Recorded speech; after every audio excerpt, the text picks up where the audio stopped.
It's been 1 month since the tragic shooting at Sandy Hook Elementary School. A gunman killed 26 people at the school, 20 of them children, before committing suicide. Politicians at the state and federal levels are scrambling to find ways to end gun violence in America. One of them, Maryland Governor Martin O'Malley, who this morning outlined plans for what he says would be the toughest gun laws in the country. So this will be a comprehensive legislative package to prevent gun violence. And it addresses not only the guns, but also mental health and school safety. Briefly, it will ban military assault weapons that have no place on the streets of Baltimore or on any other neighborhood in our state. And it will also limit the size of magazines in order to make it harder for criminals to gun down in succession police officers or school children.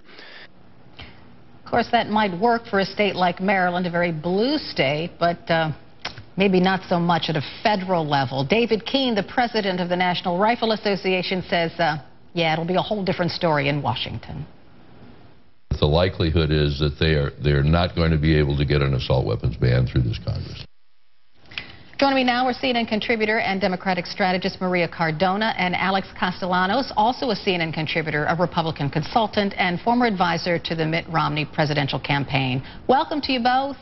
Good morning, Carol. Good morning. Good morning. So, Alex, let's start with you. Maryland has a good chance of passing the kind of laws that Governor O'Malley was illustrating for us. A recent poll shows a majority of residents of the state of Maryland, 62%, favor an assault weapons ban, but not so much at the federal level. So is that what you see for the future, that individual states will pass gun control laws and the federal government just won't? Well, I think that seems to be the path we're on, and of course we've seen different levels of effectiveness in states with tough gun laws. I mean, Connecticut, for example, is one of those states where some of these horrific events have occurred. So yes, and Harry Reid, I mean, the president's problem with some of the things he's proposing is not just with Republicans, but it's with Democrats in his own party, including Harry Reid, who says who's taking kind of a wait-and-see attitude because Nevada is such a tough, you know, it's a hunting state. Oh, you're absolutely right about that. Maria, if individual states pass these gun control laws and other states don't, will it really make any difference? Well, I think that it certainly makes the state-based laws a lot less effective. The reason why a lot of the gun control laws that have been passed in some of these states, like Alex mentioned, have been ineffective, and D.C. is one of those areas where there are strict gun control laws, but our D.C. kids are gunned down every single day. And the reason for that, Carol, is that there is no federal legislation that covers all states. So what happens? Criminals go across the border to Virginia, where the gun control laws are very, very lax. And I think that is why this time is very different. Those 20 children that died in Newtown, I think, really marked an era of real discussion, of Americans really looking inward to see what can be done. Yes, it will be difficult. Yes, it will be difficult to bring people together, but I think that something will happen at the federal level. What that is, I think, remains to be seen. It could be very little, right? Tomorrow, Vice President Biden, he's going to issue these findings of his task force. He's going to give them to President Obama. And aside from expanded background checks, Alex, what else do you think will be on the list? I think the big issue is he going to have an assault weapons ban? Is he going to have limits on these large clips? You know, we have to remember that Washington is all about feel-good legislation and getting guys, women and men in this town reelected. For example, these large clips that we're talking about banning, is that really going to make any difference? How many bullets should a crazy person have when he's going to go out there and kill innocent children? The answer is none. And that's actually something that the NRA and the anti-gun lobby agree on. So I think it's interesting to see the way the debate is moving. People have noticed, for example, that President Obama's children in school, they're protected by 11 armed guards. The president himself is protected by armed men. The Congress is protected by armed guards.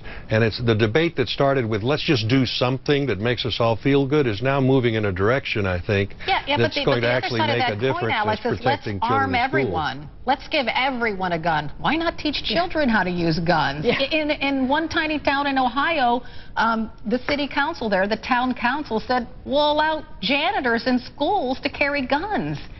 Well, I mean, that's a little loopy, trained, isn't it? Yeah. It is, and of course, you know, a country like Switzerland, it's mandatory that everyone have a gun. But that's not what's going to happen here, obviously. But the point is, there's something in the Constitution that said the right of the people to bear arms shall not be infringed. It actually means the right of the people to bear arms shall not be infringed. So our constitutional protections, they have to be ensured here. But I think what you're seeing is a debate. Look, we have 300 million guns in America.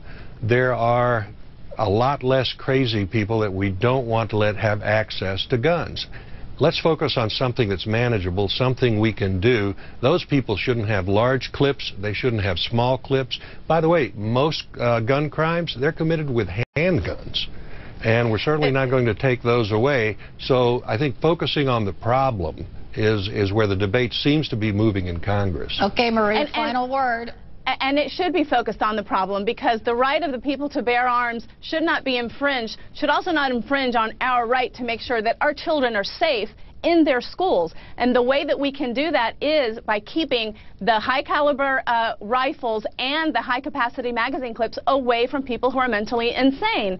And I do think that had the assault weapons ban been in place, had a ban on those high-capacity clips been in place, Newtown would not have happened. At least it would not have happened to the extent of losing 20 of our precious children. There needs to be a middle ground here. Doing nothing is no longer an option.